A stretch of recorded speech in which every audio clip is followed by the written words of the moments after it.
the criticism of Gettleman overblown? Woo, tough one. But it's not overblown. If you think about it, you got to come at them because this is the game we play. The crapshoot called the draft. You get into this moment. It's a game that we all know that, like any other game, you got to go out there and let it play itself out. What Gettleman did was bet on someone that I bet Joe Budden and many people never saw play in college. I mean, this is how the game, speaking of the game, everyone's reaction, not knowing what this guy has in terms of attributes. This is a 6'5" former basketball great, they say, that can move around. So Eli Manning with legs, but didn't have great stats at Duke and didn't necessarily show everybody that he should have been picked this high in the draft. But you know what was upsetting about this moment, you know, the post-draft reaction? Avengers is out, breaking every record, damn it, right? Imagine somebody walk up to you watching Avengers, and 10 minutes into it, they're like, hey, tell me what you think of this movie. Review it. You're like, can I finish watching it? No. What do you think right now? We are literally walking up to the New York Giants and Gettleman saying, and to everyone who watches sports and football, what do you think of him right now? What do you think of Jones? Let it play out. I'm with you, Whitlock. I got enough patience to see this. See, that's the difference between you and me. I can look at a movie poster and tell you exactly what kind of movie it is. I can look at, no, that ain't no good. That's going to be a terrible movie. So that's the difference. Here's the deal with Gettleman. I'm 100% with you. I have no idea. If Daniel Jones may have the highest ceiling in this draft, I have no idea. Here's the deal, though. If you love the dude, if you think the dude's generational, if you think he's going to be the next Eli Manning, only athletic, then double down on the damn thing and say, man, did you marry the kid or you just want to date him? Because you drafted him, you're married to him. Don't say, hey, we knew we had intel that 2 other teams liked him and we were afraid he wouldn't get by 17. No, I took him at 6 because he's damn good and he's had the highest ceiling in this draft. End of story. Quit asking me questions about him. That's Dave Gettleman's problem. Don't try to satisfy everybody. You're talking about there is no civil discourse, right? You allow people to criticize you because you don't set your foot down and say, this is where I want to go. This is the guy that I think's generational. And you know what? We move forward. And then you shut everybody up. We live in a microwave society, and you want everything to be instant. And so you look what he says, and he says, the bottom line is I have confidence in what I do and who I am. If that was true, he wouldn't be explaining why he picked him. Right. It's as simple as that. If you say, I have confidence in what I do and who I am, exactly what you just said, I chose him 6 because I think he was the best quarterback outside of Kyler Murray, and he's on our team. You don't sit here and explain why you did this and why you did. If you have confidence in what you do and how you are as an evaluator, you stick to it. You don't explain to anybody. I disagree with that, and I think that's wrong when you map in your job security is tied to you making a pick and a selection of an individual. Here's the thing about people. Never bet on people because 2 things will happen. You're going to be right and you're going to be wrong. Think about it. Profile. Kid in the hood. Statistic, oh, he ain't going to make it. Guess what? You're right. And guess what? Say that again about a different kid with the same profile. He ain't going to make it. That dude turned out to be a CEO of a company. Then you're like, so you never know.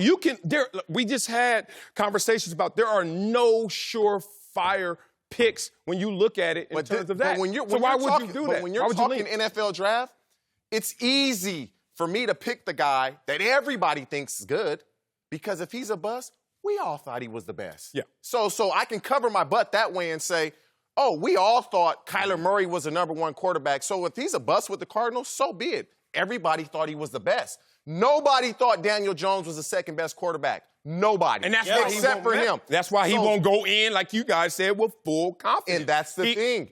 If he is a bust, he needs to be held accountable for this. He's a quarterback. No. Marcellus, I'll say this. What they're arguing, which I agree with, and I tend to still side on us. I think the criticism's overblown.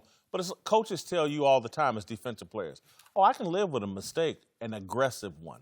Don't give me some half-hearted, This is if he's making a mistake, I would prefer for it to be ultra aggressive.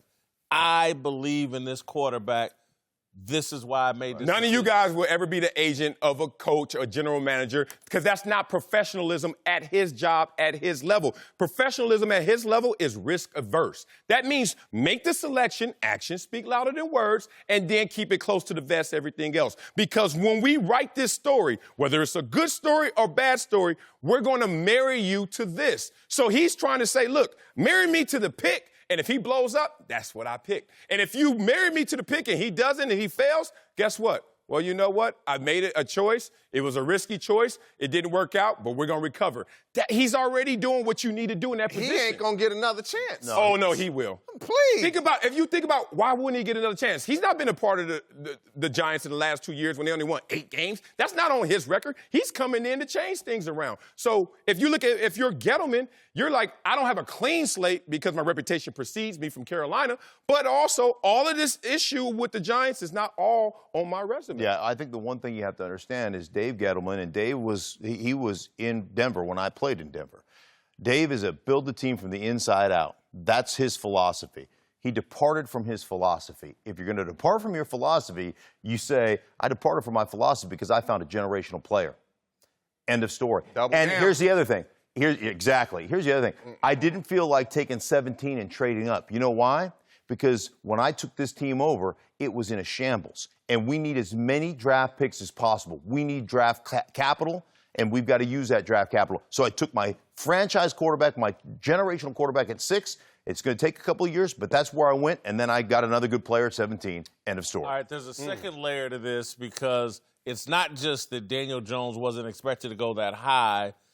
People had him pegged, the Giants pegged, for taking Dwayne Haskins, a kid from right there in the New Jersey area, had a lot of success at Ohio State. Marcellus, a question to you. Will the Giants regret passing on Dwayne Haskins, who later went 14 to Washington? No, I don't think they're going to regret it. And right now... 15, I'm sorry. Yeah, Dwayne Haskins made it easy for them to say, see, this is why we didn't pick your butt. Because as soon as he gets picked, first thing he talking about, the league's in trouble. The league done messed up. The league messed up? First of all, the league ain't even drafted yet. Like, 14 people went before you, brother, not the league. And second of all, I remember when my coach, we were acting up in Jacksonville. Coach put us all in the room. He grabbed a big undrafted offensive lineman, 6'7", 350, put him on the whiteboard next to it, and then he drew the shield, the NFL shield, real small, too, real little, itty-bitty, NFL. He said, which one's bigger, that 6'7", 350 dude or that shield? And we were like, we don't know what to say because we already in trouble.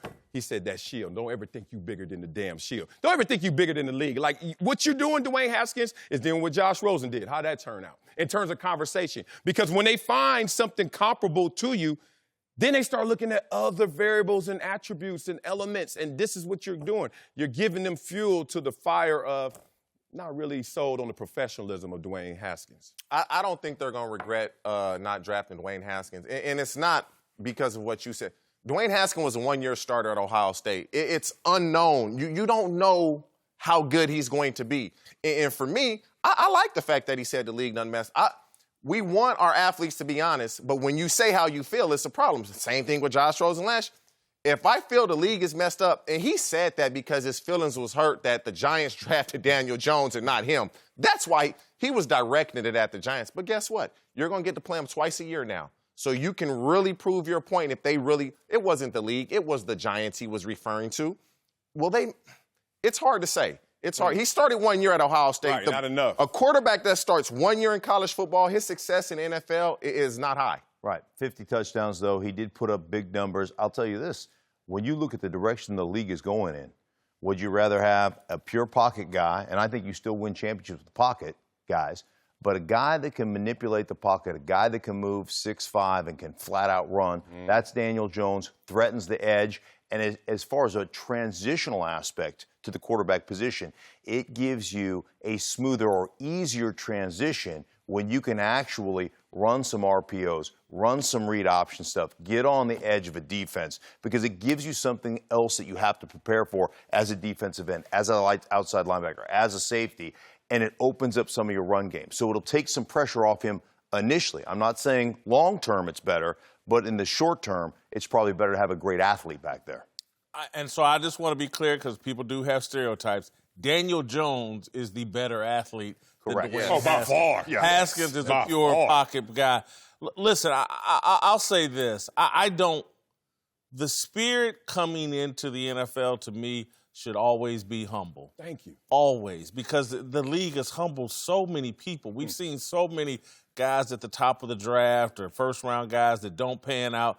And so the league done messed up is just an immature thought. You're free to think whatever, but we all think a lot of dumb stuff that doesn't need to be spoken. And that's what I'm hearing from Dwayne Haskins. You know what the saying is? There's two types of guys that play in the NFL. Those who are humble and those who are about to be. Right? Because let me tell you, we'll all get our butts whipped. I took it, he couldn't say it. He personally he thought he was going to the Giants, and then for them to draft Daniel Jones. But that's even more of a reason not to say anything for the reason you said. You're going to play each other twice a year. You're both going into somewhat similar situations. You're going to Daniel Jones is going to have to wait because Eli's going to play. Haskins will probably play right off the top. But I just think a humble spirit will serve you best. Dwayne, you didn't check that box. And that's why I don't like it. It's short-sighted and it's too emotional for a potential future face of your franchise. Think about how much of the toothpaste of Eli they still trying to get out the tube. In part because he's an ambassador. He represents the Giants and the brand well. And then you're talking about, are they going to regret passing on him? And then they hear statements like that, and they're like, no. Because we need someone who be that ambassador once again for our franchise. And Dwayne, the issues of your father and that professionalism and that conversation, coupled with you saying that, just makes him look different.